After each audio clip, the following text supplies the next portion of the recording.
Hi, and welcome to another episode of the Decommunity Podcast. I'm Roy Bernheim. I'm one of the co-founders of Decommerce, and I'm here to bring you the inside scoop of everything brands, Web3, community, and innovation. And today is going to be a really special episode because what we have here is reverse roles. So I was on Jamie's podcast just over a year ago, the Metaverse podcast, and I'm now really excited to have Jamie here, Jamie Burke, founder and chairman of Outlier Ventures. And he's been building and worked on so many exciting projects and really for more than a decade. And I know that Jamie is also working on very exciting things going forward that we had a chat about not too long ago. So without further ado, Jamie, welcome. And I'd love for you to introduce yourself. Yeah, thanks for having me on. Yes, as you said, I am founder and chairman of Outlier Ventures. Outlier Ventures is celebrating our 10-year anniversary this year in 2024, where we've been kind of dedicated to the Web3 space in some different forms, but for the majority of that as an accelerator. So we've accelerated nearing 400 startups now from pretty much everywhere in the world, from infrastructure to middleware to the application layer, and increasingly applied to the kind of whole spectrum of use cases from consumer internet all the way through to machine economy and you name it. Yeah, including you guys, obviously. And so, this gives us quite a unique perspective on the industry and innovation generally, just by virtue of the stage of founder that we work with. Typically, if we're doing our job right, we can be anything from 6 to 12 months ahead of the wider venture capital cycle. That said, we've definitely been a lot earlier, sometimes too early, but it's great now with the perspective of a decade to be able to kind of reflect actually and see what have we learned, what have we got right, what's slightly different. And actually right now working on a forward-facing thesis for the next decade, which is going to be even more wild, even more disruptive than anything we've witnessed before. Excited to diving deeper into that. And yeah, so you mentioned it, the community that you've really built with, just only looking at the portfolio companies and the founders and teams there, but that also know being part of that community with Decommerce as well. It's not just the founders, although that's already a big network, but so many other ecosystem players that are part of that. So I'd love to know in your words, what community means to you. Outlier at any given point, can have anything between 80 to 100 full-time staff that are here to run those accelerator programs and are kind of made up of a mixture of subject matter experts from everything from regulatory compliance, token design in the context of Web3, all the way through to kind of slightly more generalized domains around kind of go-to-market, business model innovation and fundraising. But actually, that's just one part of what we do as an accelerator. Accelerators are effectively ecosystems, if they're any good. And we're very lucky that we've built over the last decade now, I'd like to think that the best, deepest, and most diverse ecosystem made up of founders, so our kind of alumni. So yeah, it's nearing 400 startups. And I don't know, the majority of those have co-founders, multiple founders. So we're certainly not far off 1,000 founders in that network, give or take. And of course, they are themselves this kind of community peer group. And because of the composable nature of Web3, there's often huge opportunity for collaboration. And we're seeing that happen at scale in the context of things like ASI. Artificial superintelligence is probably one of the first mergers of multiple token economies. And now 3 of them are from our portfolio. So Fetch.ai, Ocean Protocol, and more recently, I think just 2 days ago, Kudos. So clearly that points to this obvious synergy that comes from having a very strong thesis. And that happened entirely organically. We didn't force that. Of course, they met one another through us, or at least were aware of one another through us. They understood where they sat in this stack, and the synergies were so obvious that just led to this kind of really innovative form of collaboration. And so that's on the portfolio side, but of course alongside that there's much more. So we have a network of mentors that may come from particular industry experts, as well as founders that aren't in our portfolio but are adjacent or kind of aligned. We formally run programs with industry leading players that can support on go-to-market strategies. That's include the likes of Walmart, Farfetch, and a number of others.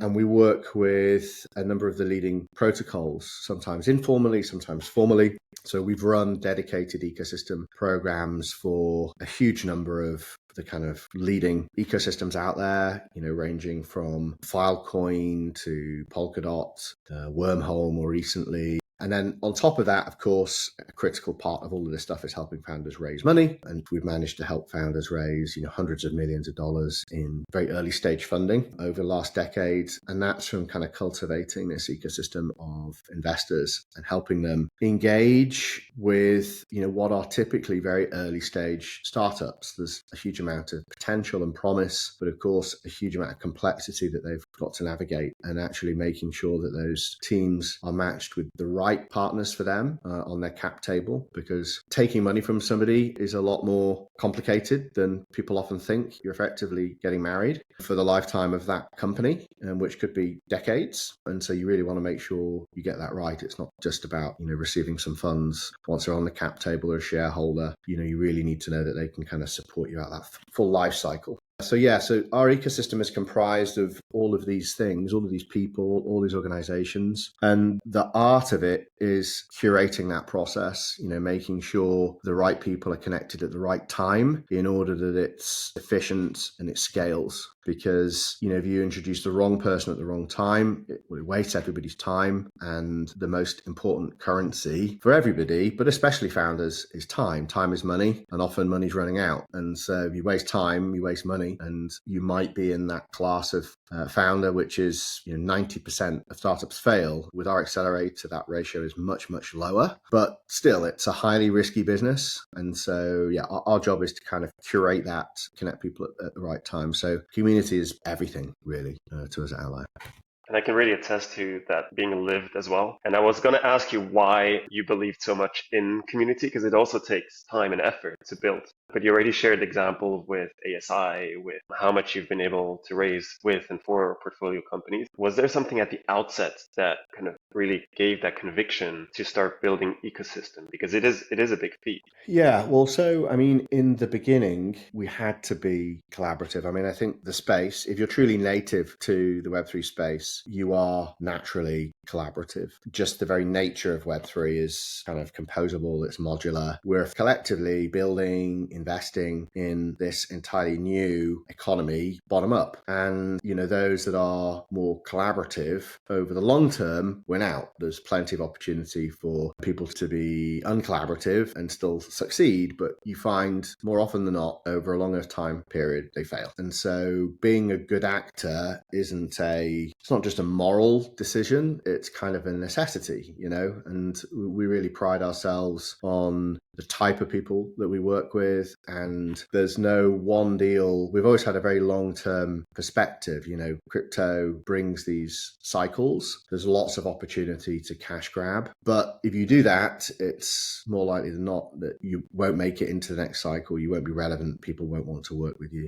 Again, the right people won't want to work with you. So for us, we've always looked at, that our reputation is worth more than any one deal. And that can be, millions in the short term, but, our goal really is in the billions. And that's entirely possible in what we're looking to do, both what we've achieved in the last decade and what we kind of look forward to in the next decade. So the core of it is reputation, being consistent, being a good actor. That doesn't mean you don't have hard conversations, but again, more often than not, I can think of on less than one hand relationships where there might have been some tension that's been unsurmountable over time. And it's really interesting actually that, again, it's impossible to be at our scale and to kind of not have some disagreements. But even in those points where we've had disagreements, 1, 2, 3, 4, 5, 10 years later, it's actually really rewarding to kind of see that person again and, oh, you're still here. And, you're both aware that the other one's actually a good person and a good actor. And so I think I'm really proud. The thing that people consistently say about people that work at Outlier is that we've got a bunch of really good people who always approach things things from the right place. I always try to be helpful, but are equally prepared to say the hard things, to give advice that's the hard advice. It's not the easy advice because we think it's in a founder's best interest or a partner's best interest. So I think that's the core of it. What I would say in terms of how we've managed to build what we built over the last decade, from the starting point of effectively me and my underpants and a laptop, which was the humble origins of what we were doing, was this kind of principle of thinking aloud, because we're all learning in Web3. There are no Web3 experts. There are just people that have seen a lot of the industry. We speak to thousands of startups every year. And so that's tens of thousands over the last decade. And with every engagement we have with a founder, we learn something new. Every accelerator program we run, there's a lot of things that are the same, just slightly different color or shape or form. And then there's a lot of things that are entirely new, whether it's thinking about new business model innovation or new applications of technology or fundamental things that are just missing from the stack that mean a startup's got to pivot or they kind of can't quite execute in the way that they'd wanted to, like the compromises founders have to make in Web3. And so I've always just naturally thought out loud, things like Twitter and LinkedIn. I'm okay with having a half-formed opinion. And I'm lucky enough now that I've got enough reach where there's usually somebody in my network that will kind of correct me or like complete the thought. For me, that's been a superpower, is to kind of be comfortable thinking, like putting out half-baked ideas. And I know that's very difficult for more technical people. They want to kind of go away and really try to solve the problem before they're remotely comfortable to kind of put it out there. Well, I'm aware of my own idiocy and there are people infinitely smarter than me. And so I actively kind of invite people to kind of help refine my thinking. And so that really allowed us to build a voice in the an outsized voice actually in the space relative to our standing, certainly in the early days. And it actually allowed us to attract the right people. Many of the founders that we worked with have found us through our thought leadership, increasingly now referrals, which is great, just doing great work with people, usually has founders referring founders. Some of our best founders come through referrals. But I think that thinking out loud piece is something that I constantly just try to encourage everybody at Outlier to do, both internally and externally. And I think it just pays dividends. Wow. And this, to me, what you describe here is really the ultimate collaborative mindset, to even sharing ideas as they're coming up and inviting people to come in. And it really speaks so much to how this has worked for you that over 10 years, you had less than 5 really, really difficult situations.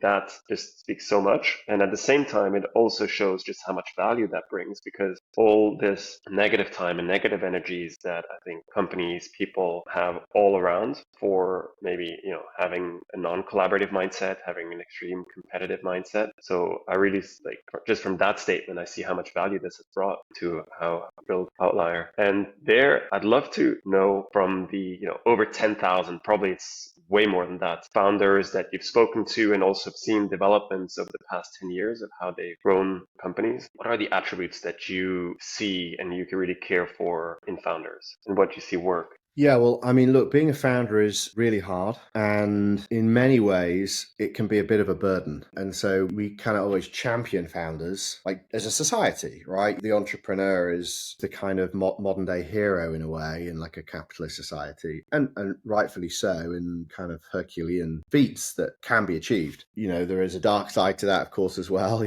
Sometimes the personality traits of a founder, a certain type of founder, can be toxic. But like on the whole, I think, founders are net positive and they are agents of economic growth and change at great personal cost often. As I said earlier, most startups just generally, not necessarily in technology, fail. So to do something where the likelihood of success is relatively low, probabilistically, there's got to be something wrong with you a little bit. And I feel that because I've done it, multiple times. I think there is no one blueprint for the perfect founder. Actually, we really like teams of co-founders, because to find it all in one person is almost impossible. Even if you can find like the perfect mix of traits in one person, that doesn't necessarily mean they should try and do everything. And I think there's a distinction between a founder that's kind of like this early stage founder and a growth founder and a manager of like a huge organization. I personally,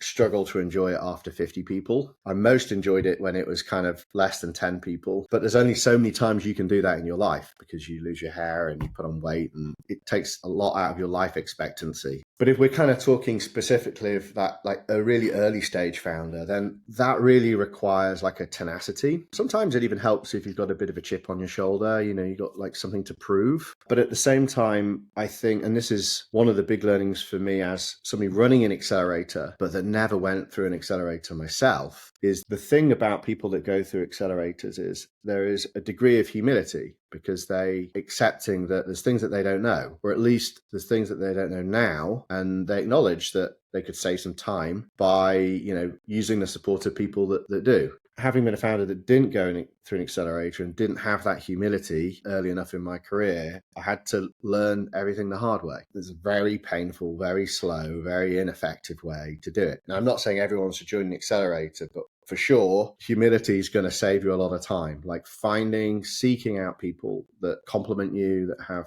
the network, the knowledge, the experience that you don't have, and assembling that into a team or a group of advisors is a huge ability. I also think the power of storytelling is really critical. And this is something that technical founders can often miss, and why sometimes it makes sense to have a team of co-founders to kind of augment one another. Because in many ways, early stage startups are cults. And, if you remember that there is this kind of fail rate, they're death cults, so you might be prepared to kind of take on the financial risk of doing something for 5 years that leads to nothing, potentially debt. But you've got to convince all these other people who could just be in comfortable jobs, who aren't necessarily as ambitious as the founder, to join you on that journey. And that's a cult. So you need to give them a story and purpose, because it's purpose that they're not going to get in that large corporation, the excitement of the journey. And so somebody that can, mobilize people and tell stories effectively are really helpful. Again, the dark side of that is there are clearly some founders that went on to literally build cults on grains of sand. And I'm not necessarily advocating for that, but like the ability to tell story, to give people purpose, to mobilize people capital around a vision is really critical. But of course, that then needs to be grounded in some actual product, and hence why, again, like a visionary might do well to seek out somebody that can actually execute and loves executing, loves process and kind of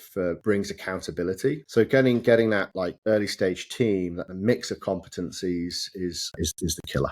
Well, I've never thought of us as a death cult, but I'll be sure to bring it up at the next strategy meeting. I mean, the goal is to move from a cult to a religion. That's when you made it. Yeah. I know. I love that. And also the attributes. That all resonates so much. And I'd love to now kind of shift focus to something you mentioned at the very beginning, which is the wild times ahead. And I just wanted to ask, what do you mean by that? What do you see coming ahead? Yeah, so we're about to release, every so often we kind of update our thesis, kind of slightly evolve it. And it's not prescriptive like when we do it. It's not like every year or every 3 years or 5 or whatever. It's just kind of when we sense that there is like a fundamental shift in the market. And this is one of those years. So as we're kind of looking forward into the next decade, it's become increasingly clear to us there is a convergence of technologies happening. Now, we actually wrote about this in 2017. So the idea of things like blockchains converging with IoT and with AI has been fundamental to how we've looked at this space. But that process of convergence is now happening, so you have emergent categories. 24 has really been the year of DAI, decentralized AI, and DePIN, decentralized physical infrastructure, which is effectively IoT and the machine economy. Things like compute and decentralized compute and storage and kind of unbundling the cloud. So these things are happening now and happening at scale. They're offering real and meaningful efficiency gains, and they are being powered by the hyper financialization that comes from RWA and innovations in RWA, which is real world assets. So, how you can financialize real world assets, turn them into digital commodities, and kind of leverage all the good stuff of DeFi. So that's a process that's happening now. And in parallel to that, Web3, the criticism of Web3 is that not many people can use it, both developers and consumers. There are no through killer apps equivalent to, Web2 and even things like ChatGPT more recently. So the kind of question is, well, why is that? We've spent a deck of billions of money creating infrastructure over the last decade that we all know is powerful, highly innovative, and yet it hasn't really made a material impact to anybody and anything. Many people are quite jaded about that. So the kind of realization is the term Web3 is perhaps somewhat misleading, because what we've actually built is an upgrade to the internet, like the infrastructure of the internet,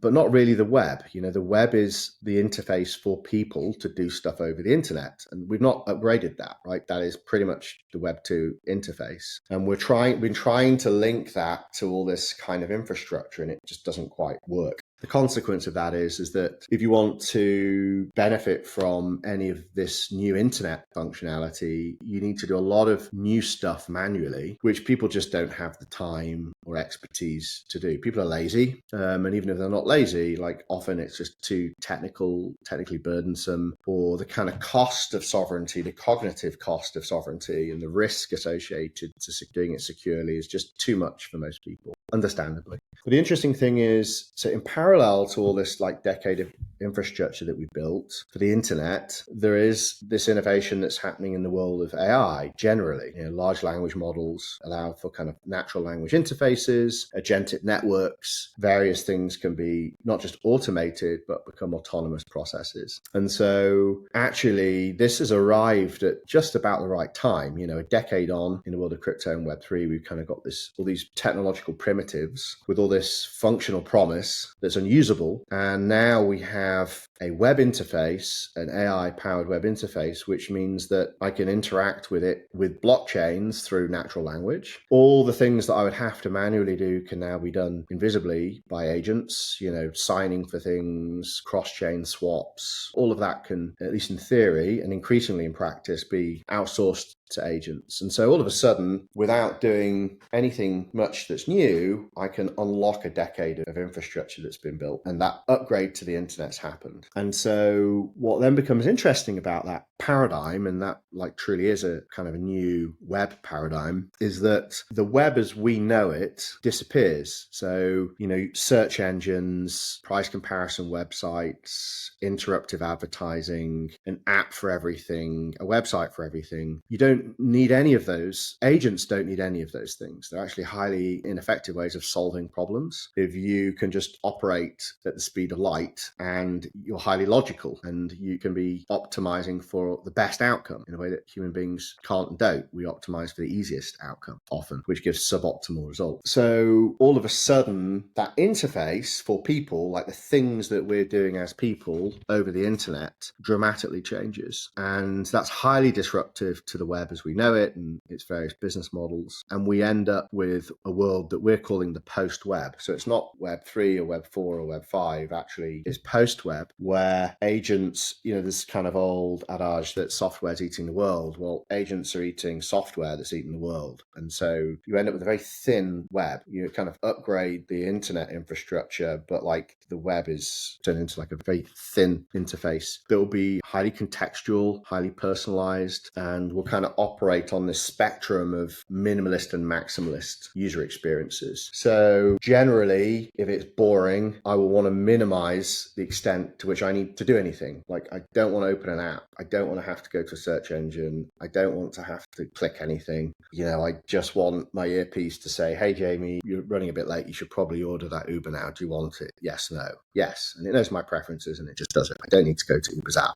All the way through to, well, now I've got rid of all the boring stuff of the consumer internet using Maslow's hierarchy of needs. What is the stuff that I want to be more maximalist, more immersive? And that will be immersive shopping, it will be social, it will be gaming. And I will kind of just constantly move along that minimalist, maximalist UX based upon the context of what I'm doing and my environmental context, like where I am, am I walking, am I in the car? So in that context, things dramatically change for everybody, for brands, for much of big tech as it is today. That doesn't mean they won't have a massive role in this world, in this paradigm, but their business models will dramatically change. There's a lot of things that are going to get unbundled and then probably bundled back up again into some new form, which is common in information technologies. Great book on that called Master Switch by Tim Wu, which goes all the way back to the radio and then cable TV and then the internet. It's unbundling and bundling the paradigms. But that kind of future that I just described is going to happen a lot quicker than most people think. And most people can already, when you explain it to them, they might not have thought about it, but it kind of intuitively starts to make sense because most people are already using ChatGPT more than they're using Google just in their day-to-day. They've just kind of not thought that through. And we're on this pathway to superintelligence. Superintelligence is where there's this experience of an AI, and I don't think it'll be an AI, it will be a market of agents that will kind of solve things collectively, that will give you the feeling of your interface having superintelligence. But superintelligence is where your AI interface can pretty much solve any problem better than the smartest human relative to that problem or that domain. So we're hurtling towards superintelligence. And I'm a big believer that actually we can only get there through more collaborative forms of AI, which need blockchains. They need what we currently call this Web3 infrastructure, which isn't about the web at all, really. It's internet architecture. This kind of process of convergence is the thing that powers all that. And I've got a daughter who's 11. She'll probably still remember the web as it was and using apps in the way that she did. But maybe anybody under 5, like the web that they'll be using will be unrecognizable, or the web that we're using will be unrecognizable to them. It will feel like dial-up in just a few years. Wow. So it really feels like a flipping around and turning around, putting the user in the driver's seat almost. Is that a fair way to describe it? Yeah, so actually one of the things, the phraseology that we're playing around with at the moment is we flip from the attention economy to the intention economy. And actually, I spoke with Joe Lubin of Ethereum, interviewed him actually I think it was last week. And intent-based architecture is, he believes, like the next evolution of Ethereum in terms of intents and solvers, so putting intent out there and then a network of solving that problem through agentic systems, operating or at least interacting with blockchains. Yeah, this isn't just kind of my random thought. Actually, a lot of this has been formed by intensive conversations with our portfolio and our partners. And this is kind of the sense and the shape of it.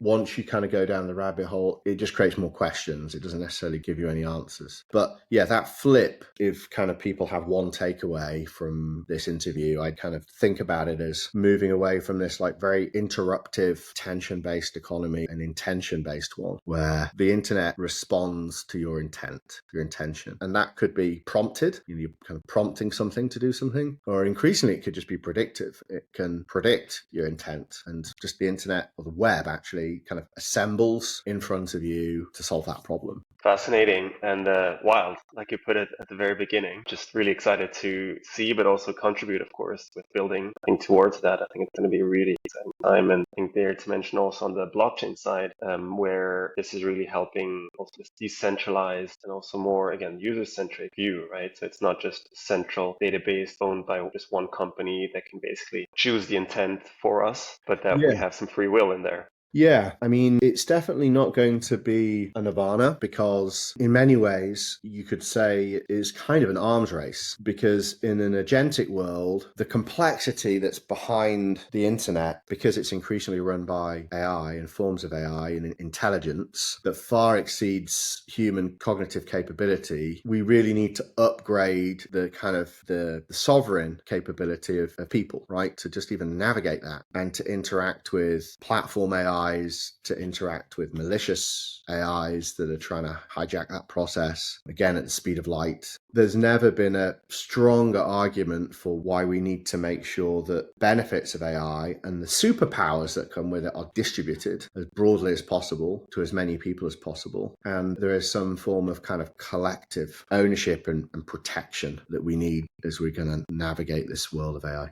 So fascinating. Thanks, Jamie, for sharing all the insights you've had from all the interviews you've done and thought you put into. We're already, I think, over time, actually.